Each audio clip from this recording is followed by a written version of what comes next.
So if you'll just say your name, your position with HonorAir, and how many flights you've been on. My name is Nathan Weinbaum. I'm the green team leader, and I don't know the exact number of flights. It's more than 20. More than 20. Mm-hmm.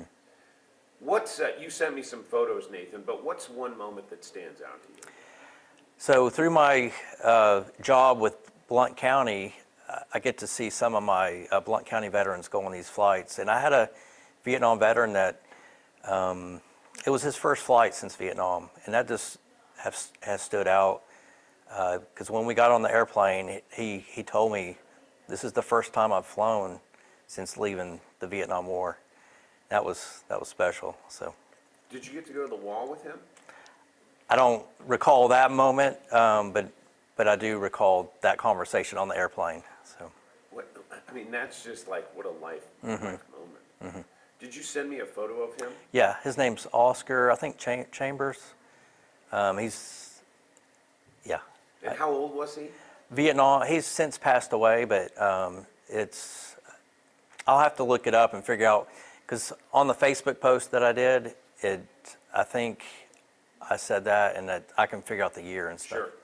But, I mean, he is sort of a symbol, Nathan, of, this is, for many of them, a seminal moment in their life. Explain that.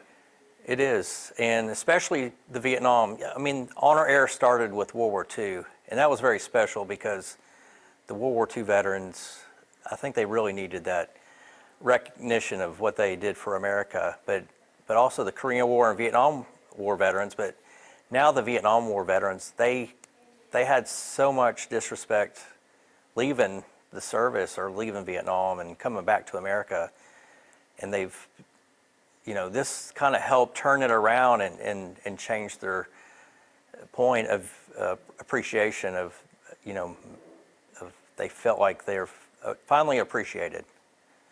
So, when you think of HonorAir, what runs through your mind?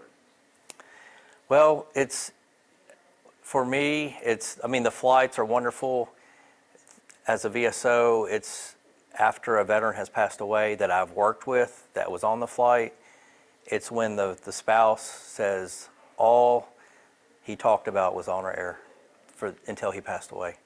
So that really is what it means. Is the trip means so much to them from the time they get back to when they pass away. It's what they talk about. It's that trip to DC.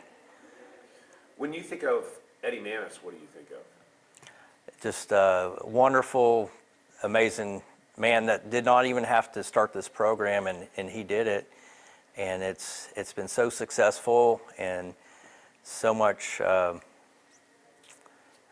gratitude. I mean, everything that he's done through his leadership has been special. The program's sunsetting, but it's in many ways time. Mm-hmm. Is that your feeling?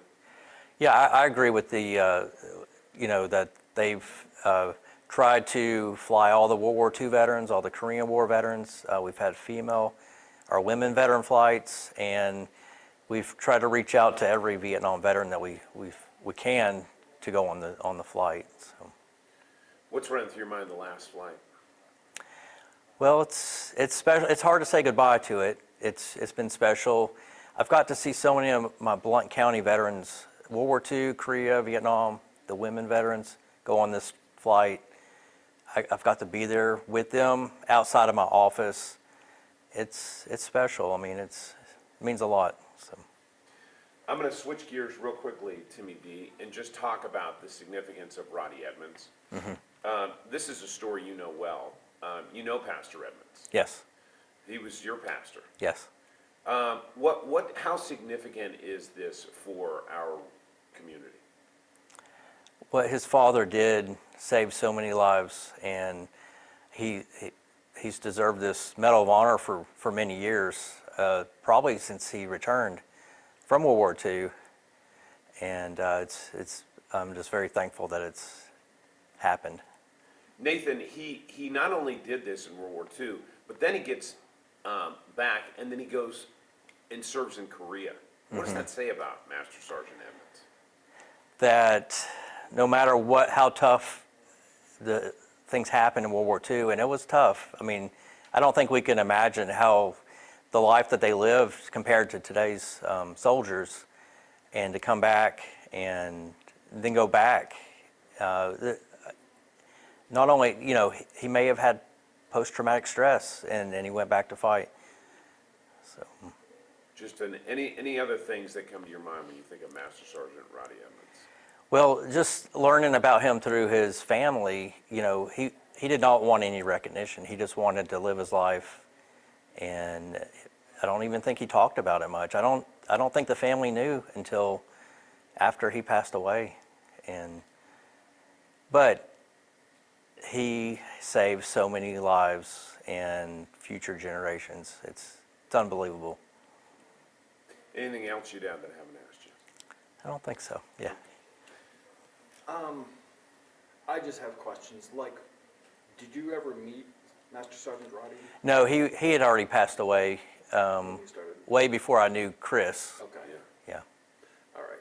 And what are Chris's thoughts about his dad? Well, Chris has kind of been the spokesperson for the family. Number one, he loves his dad and thinks the world of his life, but learning about what his dad did to save the Jewish soldiers, and Chris being a Christian and his dad being a Christian, that's what the world is supposed to be about, is to be there for each other, and it's special. And then my last question for me, and we kind of touched on this, but what is going to be going through your mind in this last flight? The last flight, I think it's going to be just a full day, just like every other flight. We have to make sure the veterans are where they're supposed to be, that they're not going to be lost or hurt. We're going to get through this flight, but then when it's over is when I really think I will say, wow, it's over. That's going to be tough. So. Well, Nathan, thank you for Yes. all you do.